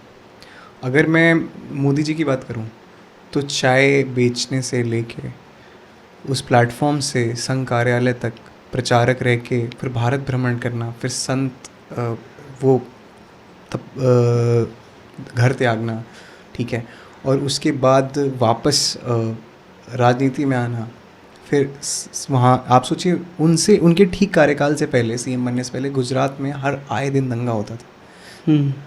उनके आने के बाद मुझे लग रहा है एक दंगा हुआ, उसके बाद से हम बहुत शांत स्टेट है गुजरात, बहुत ग्रो किया। गुजरात का मॉडल, वाइब्रेंट गुजरात, पूरी दुनिया में बांटा गया, इतना सक्सेसफुल हुआ कि आज वो भारत के प्रधानमंत्री हैं। तो मुख्यमंत्री रह के उन्होंने बहुत अच्छा काम किया। उन्होंने एक ना चाहते हुए लोगों को एक सीख दी कि आप जिस पोजीशन में हैं उस पोजीशन में आप इतना अच्छा करो कि आपका काम बोले। काम बोलता है ना भाई। तो उन्होंने गुजरात को ऐसा हब बनाया इंडस्ट्री का, एंटरप्रेन्योरशिप का, कि लोगों ने उनको पूरे देश में चाहा कि भाई मुझे अगर प्रधानमंत्री चाहिए तो ऐसा चाहिए। जहाँ पे पानी की इतनी समस्या थी, जहाँ पे गुजरात में इतना प्रॉब्लम था, उस गुजरात में आज की डेट में शांति है, प्रॉस्पेरिटी है, बड़ी बड़ी जितने भी आप समझ लिए बहुत की रोल है गुजरात का इंडिया की ग्रोथ में। तो वो करने वाला ही तो प्रधानमंत्री बना। जी। तो क्यों कर पाया? क्योंकि समाज के बीच रहा, समाज में जुड़ा रहा, छोटी छोटी जो समस्याएं होती हैं उनको समाज की समझा। और मुझे नहीं लगता समाज से अच्छा कोई स्कूल हो सकता है जहाँ पे आदमी सीखे। अब दूसरी तरफ आप देखिए, एक पॉलिटिकल डायनेस्टी से आप आते हो, आप एक प्रिविलेज स्कूल में पढ़े, आप एक प्रिविलेज कॉलेज में पढ़े, बेशक आपकी परिवार में बहुत समस्याएं रहीं, लेकिन आपने हमेशा से आपको एक अपर हैंड मिला हर चीज़ में। मैं चाहता हूँ मैं आपसे पूछता हूँ कि अगर आज से 20-25 साल पहले राहुल गांधी जी को अगर अपनी कंपनी खोलनी होती तो कितनी देर में खुल जाती? 1 हफ्ते में खुल जाती। 1 हफ्ते में। एक साधारण आदमी को 25 साल पहले खाता खुलवाने के लिए 15-20 दिन इंतजार करना पड़ता था, बैंक के 50 चक्कर लगाने पड़ते थे। हाँ, तो राहुल गांधी जी ये समस्या, मैं नहीं कह रहा, मैं उनके एक्यूमेंट पे शक नहीं कर रहा भाई, वो भी बड़े लीडर हैं, लीडर ऑफ अपोजिशन है, लेकिन क्या वो दर्द समझ पाएंगे उस इंसान का जो हमारे जैसा आदमी सफ़र कर रहा है? नहीं कर पाएंगे। उनको यात्रा करनी पड़ रही है भारत जोड़ो, उनको लोगों के बीच जाके खाना खाने की वो करनी पड़ रही है, 15-20 कैमरे ले जाके। वो इंसान ये सब करके आ चुका है, तो उसका एक्सपीरियंस आपसे काफ़ी ज़्यादा है, इसलिए he is a better leader because he understand people. आप उनकी स्पीच सुनो, जहाँ जाते हैं वहाँ वो एक बार हो आ चुके हैं, वहाँ के लोगों की बातें बोल लेते हैं, वहाँ के लोगों से बात कर लेते हैं। तो जब ये एक डिफरेंस होता है, की डिफरेंस होता है, मैं मानता हूँ। योगी आदित्यनाथ जी का कुछ ऐसा कार्य जो आपको अभी तक बहुत ही अच्छा लगा हो, कुछ ऐसा 1-2 कार्य आप बता सकते हैं? मैं तो उनका मुझे लगता है कि सारा ही काम ऐसा है जो आप बोल सकते हो कि अच्छा ही, बहुत अच्छा है। अच्छा क्या बोलोगे आप? बहुत अच्छा है। आप ही सोचो कि गुंडा राज, माफिया राज से इन्वेस्ट इन यूपी की बात हो रही है, कंपनीज यूपी में आ रही है, डेलॉयट का ऑफिस लखनऊ में खुल रहा, फिल्म सिटी आ रही।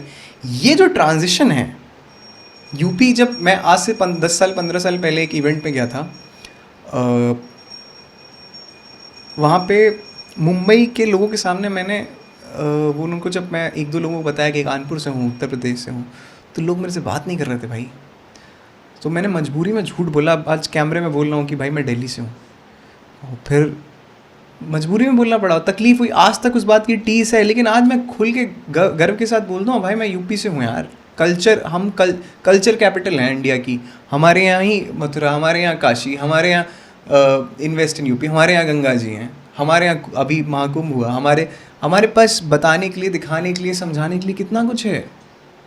तो ये जो शिफ्ट और ट्रांजिशन आया है, ये तो भाई इसी सरकार में आया। तो एक काम नहीं, उसके पीछे कलेक्टिव काम है। उन्होंने शासन पे काम किया, प्रशासन देखा, उसके बाद उन्होंने लॉ एंड ऑर्डर पे काम किया, कल्चर पे काम किया, और टूरिज़्म पे काम किया। 1 डिस्ट्रिक्ट 1 प्रोडक्ट, बताइए कितनी छोटी सी चीज़ है, लेकिन आप देखिए कितना अच्छा सा काम हो।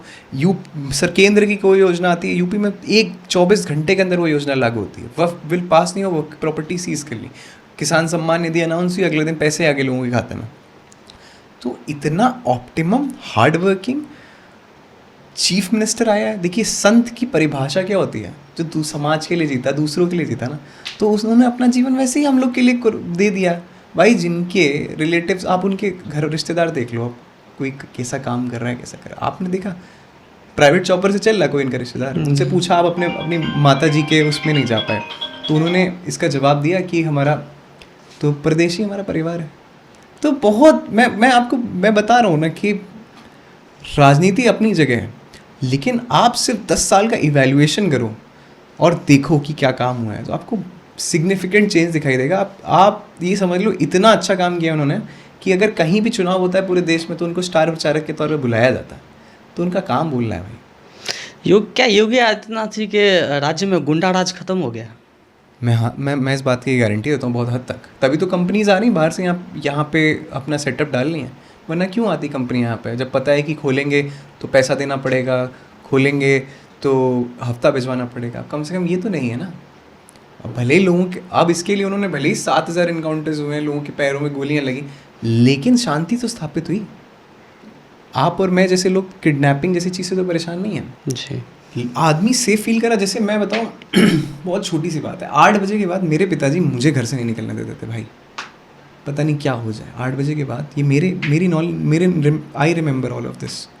अब 11-12 बजे आप टहल लो, पब्लिक ट्रांसपोर्ट मिल रहा है, क्या चाहिए? सुगम हो गया ना उत्तर प्रदेश, ऐसे ही ग्रोथ होता है। 24 घंटे बिजली आ रही है, सरकार को गाली देने के लिए इंटरनेट मिल रहा है, मोबाइल है, तो सही है, चल रहा है सब। अच्छा, योगी जी के राज्य में सबसे बड़ा कार्य जो मुझे दिखता है वो दिखता है राम मंदिर। तो राम मंदिर से उत्तर प्रदेश को क्या फ़ायदा पहुंचा है? पहली चीज़ तो इसमें ना योगी जी का हाथ है ना मोदी जी का हाथ है।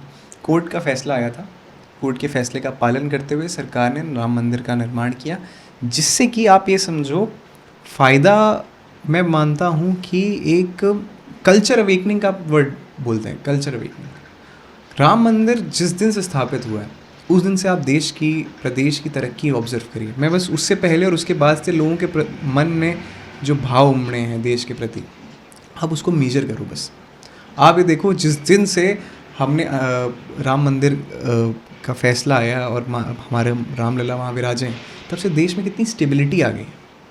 ये स्थिति आ गई है कि यूएसए का अभी प्रेसिडेंट हमारे प्रधानमंत्री की चेयर बीच आगे कर रहा है। तो ये वो मंदिर आने के बाद हुआ। अब उस एक मंदिर से कितना बेनिफिट हो रहा है, अयोध्या का कितना विकास हो गया, अयोध्या का कितना बुरा हाल था, आपको अंदाज़ा तो है ही। मैं बताने लायक उसमें मैं क्या, वहाँ टूरिज़्म डेवलप हो रहा है। आप कुंभ के समय में अयोध्या की हमें सीमाएं सील करनी पड़ी थी, इतना आदमी अयोध्या पहुँच रहा था, इतना आदमी काशी पहुँच रहा था। ये सब आपको लगता नहीं, छोटे छोटे दुकानदार इनके यहाँ जाएगा, खाएगा, पिएगा, उनका घर चल रहा है। बहुत छोटी सी बात है। बनाने में मजदूर लगे हुए, उनका घर चल रहा है। आसपास दुकानें, उनका घर चल रहा है। उस सड़क पर जितने ढाबे खुले, उनका घर चल रहा है। सड़क बन रही हैं, वहाँ तक पहुँचने के लिए एयरपोर्ट बन रहा है, उसमें मजदूर लगा हुआ है। हमारे आपके जैसे लोगों को प्रोजेक्ट्स मिल रहे हैं, इंटीरियर डिज़ाइनिंग क्या किसी के। तो अगर काम हो रहा है, इंफ्रास्ट्रक्चर बढ़ रहा है, तो हम सब ग्रो कर रहे हैं ना। ऐसा तो नहीं है कि हम में से कोई उसका लाभ नहीं ले पा रहा, और लेगा ही। कितना भंडारा हो रहा, कितना आदमी, कोई भूखा सो रहा है आसपास। काशी में कोई भूखा सोता है क्या? नहीं सोता। अयोध्या में कोई कैसे भूखा सो सकता है? ये डेवलपमेंट हुआ है। और मैं बता रहा हूँ, अभी मैं रिसर्च करूँगा तो 50 चीज़ें और निकल आएंगी कि जो मुझे पता नहीं है। अब मैं इस विषय में ज़्यादा बोल नहीं पा रहा हूँ, लेकिन कल्चरल अवेकनिंग हुई। मैं बेसिकली बिहार से आता हूँ जी। और बिहार में कहीं ना कहीं मेरा जो परवरिश हुआ है और मैं बालिक हुआ हूँ वो जंगल राज में, जो लोग संबोधन करते हैं। और वर्तमान जो सरकार है वो भी लग रहा है मुझे जिस तरह से कार्य कर रहा हो। लेकिन आपने कहा उत्तर प्रदेश को आप उत्तम प्रदेश का सपना देखते हैं, पर हमारे यहाँ आज भी पलायन, बेरोजगारी, अशिक्षा, स्वास्थ्य का समस्या, ये चीज़ें हैं। तो हमारे यहाँ के युवाओं के लिए क्या आपका विचार रहेगा, क्या आप संदेश देना चाहेंगे हमारे बिहार के युवाओं के लिए कि आने वाला 2025 का जो चुनाव आ रहा है हमारे यहाँ, तो किस बेस पे बिहार का युवा जो है, एक उत्तर प्रदेश का वासी जो एक फर्रुखाबाद से आते हैं, वो सपना देख रहे हैं उत्तम प्रदेश का, तो हमारे बिहार के युवा क्या सपना देखें और किस सपना को लेकर के आगे बढ़ें? ठीक है, मैं अगर पहली चीज़ तो बोलूँ कि कोई भी चीज़ ऐसे बढ़ती है, फिर ऐसे आती है, फिर ऐसे बढ़ती है। बिहार और उत्तर प्रदेश मुझे ऐसा लगता है संभावनाओं के क्षेत्र हैं दोनों जगह। बहुत कुछ डेवलप होना है दोनों जगह। मैं इसलिए आपसे ये बात बोल रहा हूँ कि एक ज़माना था नालंदा, तक्षशिला, नालंदा की वजह से एपी सेंटर था नॉलेज का। वो एपी सेंटर होने की वजह से आपकी जीन्स में नॉलेज है। बोला जाता है कि बिहार से सबसे ज़्यादा अफसर निकलते हैं। आप अगर इस पर रिसर्च करोगे तो आपको पता चलेगा कि नॉलेज उनके वीन्स, उनके जीन्स में है अभी भी। इसी वजह से तो सबसे ज़्यादा पढ़ा लिखा, तेज़ तर्रार आदमी बोला था भाई बिहारी आदमी बहुत तेज़ होता है। क्यों बोला जाता है? इसीलिए बोला जाता है क्योंकि वहाँ पे दूर दराज से स्कॉलर्स आते थे नालंदा में पढ़ने, और वो कल्चर वहाँ का नॉलेज वाला कल्चर था। अब किसी राजनीतिक कारणों से या कुछ वजह से, जंगल राज जैसे आपने बोला या कई चीज़ें बोली, उससे वहाँ का स्टीप डिक्लाइन हुआ। लेकिन मुझे देश के जो युवा है, जो यंग जनरेशन है हमारी, और आप जैसे यंग लोग हैं, उन पर बहुत भरोसा है। मुझे लगता है कि आगामी चुनाव में वो एक सही प्रतिनिधि चुनेंगे जो कि बिहार को, जैसे उत्तर प्रदेश आगे जा रहा है आज, उत्तर प्रदेश देश की दूसरी सबसे बड़ी इकनॉमी है महाराष्ट्र के बाद, वैसे ही बिहार जहाँ पे इतने मिनरल्स हैं, इतनी रिसोर्सेज हैं, इतना अच्छा कल्चर है, इतना पुराना हिस्टोरिकल सिग्निफिकेंस है, उसकी अवेकनिंग कर पाएगा। तो इसलिए मेरा यही मैसेज है बिहार के यूथ को कि बिहार को बचाना है तो गुरु तुम्हारी ही जिम्मेदारी है, तुम ना लगोगे तो कैसे बचेगा बिहार। यही सोच के अब बिहार पे काम करना है और बेहतरीन बिहार बनाना है। जैसे हम उत्तर प्रदेश बना रहे हैं उत्तर प्रदेश, वैसे बेहतरीन बिहार बनाना है। यही मैं बोलूँगा। इसी कड़ी में मैं आपसे आखिरी सवाल पे आता हूँ मैं आपसे कि आपके सपने बड़े हैं, आप सोच भी काफ़ी बड़ा रखते हैं और समाज को बदलने की और फर्रुखाबाद को बदलने की। आगे आप फर्रुखाबाद के विकास की बात करते हैं, इससे राष्ट्र निर्माण, देश निर्माण जो भी है संभव है। और आपने बहुत अच्छा कहा कि व्यक्ति अगर अपने घर को संभाल ले तो वो तभी बाहर संभाल सकता है। तो वैभव राठौर आने वाले टाइम में फर्रुखाबाद के लिए कुछ ऐसा कार्य करेंगे जिससे फर्रुखाबाद को फ़ायदा होगा, और वहाँ के यूथ को कुछ ऐसा मैसेज देना चाहते हैं कि वहाँ के यूथ आपके साथ कैसे जुड़े और क्यों जुड़े, और आपको क्या बड़ा बदलाव करना है फर्रुखाबाद में आने वाले कुछ दिनों में ही। देखिए, मैं आपके इस प्लेटफॉर्म पे ये मैसेज देना चाहता हूँ, अगर आप फर्रुखाबाद से हो और आप ये वीडियो देख रहे हो, और आप फर्रुखाबाद से नहीं भी हो, आप ये वीडियो देख रहे हो और आप अपने अपने ज़िले में हो, तो पहली चीज़ तो मैं चाहता हूँ कि आप अपने ज़िले में काम करें, अपने ज़िले को बेहतर बनाएं, बेहतर से बेहतरीन बनाएं। अगर आपका ज़िला अच्छा होगा तो उत्तर प्रदेश अपने आप उत्तम प्रदेश बन जाएगा। रही बात फर्रुखाबाद के निवासियों की, तो जितना भी यंग जनरेशन है मेरी, आप लोगों पे जिम्मेदारी है अपने ज़िले को देश का नंबर 1 ज़िला बनाने। हम पूरे प्रदेश के सामने, देश के सामने नज़ीर पेश करें कि जैसे अगर इंदौर सफाई में फेमस हो सकता है, तो क्या कलाकृति और ग्रोथ में और एंटरप्रेन्योरशिप में, स्किल डेवलपमेंट में फर्रुखाबाद नंबर 1 हो सकता है। और मैं और आप दोनों मिलकर अगर दृढ़ संकल्प लें तो हम प्रदेश को एक बेहतरीन ज़िला देंगे साथ में। और आप अगर मेरे से जुड़ना चाहते हो तो प्लीज़ मेरी सोशल मीडिया पे डायरेक्ट रीच आउट करो, हम आपके साथ मिलके फर्रुखाबाद का पुनरुत्थान करेंगे। धन्यवाद और thank you so much sir, मुझे अपने इस प्लेटफॉर्म पे बुलाने के लिए, सोशल कॉज पे बुलाने के लिए। हम अपना विचार रख पा रहे हैं कि ऐसे ही क्रांति आप ही जैसे लोग लाएंगे जो दूसरों की आवाज़ समाज तक पहुंचा पाएंगे। तो आपको मैं तहे दिल से शुक्रिया अदा करता हूं, आपसे मिलकर बहुत अच्छा लगा। दोस्तों, हमारे साथ अभी थे मिस्टर वैभव सिंह राठौर, जो रिवैम्प इंडिया फाउंडेशन के CEO हैं और ये फर्रुखाबाद से आते हैं। और इनसे जो बातें किया हमने, इनका जो सबसे अच्छा विचार मुझे लगा कि पहले आप अपने घर को देखिए, घर को ठीक कीजिए, अपने आप समाज निर्माण, राष्ट्र निर्माण सब संभव है। तो इन्होंने एक संकल्प लिया हुआ है फर्रुखाबाद का, और फर्रुखाबाद को देश का सबसे नंबर 1 ज़िला बनाने का, और वो ज़िला जो उत्तर प्रदेश उत्तम प्रदेश हो, और उत्तम प्रदेश का वो ज़िला हो जो देश में नंबर 1 हो। तो आप सभी से मैं निवेदन करूंगा कि इस वीडियो को देखिए और ज़्यादा से ज़्यादा इस वीडियो को शेयर कीजिए और चैनल को सब्सक्राइब कीजिए, लाइक कीजिए। और वैभव सिंह राठौर जी जिन्होंने जो भी विचार अपना दिए हैं उनसे प्रेरणा लीजिए। और आप भी अगर समाज में बदलाव रखने का अपने अंदर कुछ ऐसा रखते हैं तो सबसे पहले अपने घर से शुरुआत कीजिए, अपने ज़िला से शुरुआत कीजिए। अपने आप राष्ट्र निर्माण होगा, समाज निर्माण होगा, समाज कल्याण होगा। और इन्होंने जो एक बात कही सबसे अच्छा लगा मुझे कि शिक्षा जो है समाज का और देश का रीढ़ का हड्डी है। तो कृपया इस चीज़ को सबसे पहले हम सबों की ज़रूरत है, आवश्यकता है कि समाज को ऐसा शिक्षित बनाए जो इस समाज को बदल सके। बहुत बहुत धन्यवाद आप लोगों का, ऐसे ही स्नेह और प्यार बनाए रखें। नमस्कार।